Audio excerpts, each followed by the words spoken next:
Gracias. Gracias.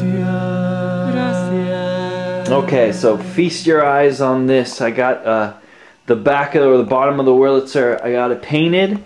I went against the classic student model gray because we're going professional. No more student model for us. This is the real deal. This is the big time. Oh, it's a nice oil satin paint. You know, look at that. Fucking classic.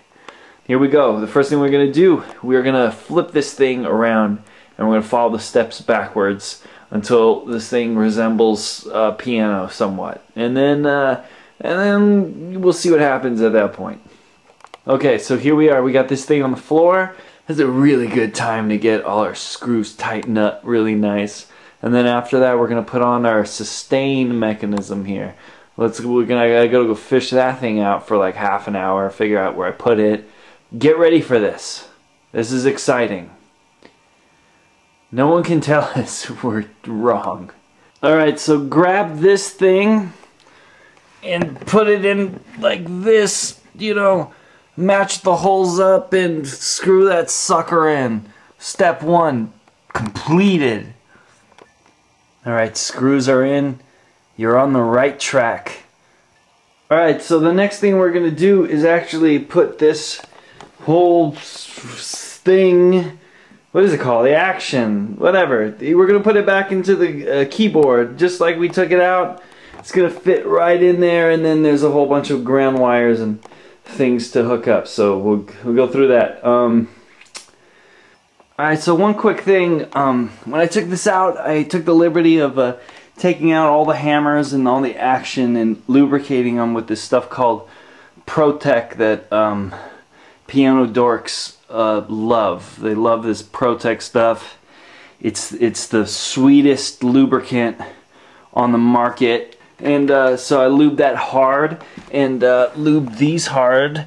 And I just want to state for the record, even if you know, if your action's all right and you don't need lube, you might want to go ahead and tighten up all these screws, because I don't know if you can get to them when the keyboard is attached. So anything you can do to the action that you want, it's probably best to do it at this point, because it's going to be a pain in your ass later to do it. So that's what we're going to do. We're going to tighten up here. Alright, let's tighten up and then we'll put this thing in.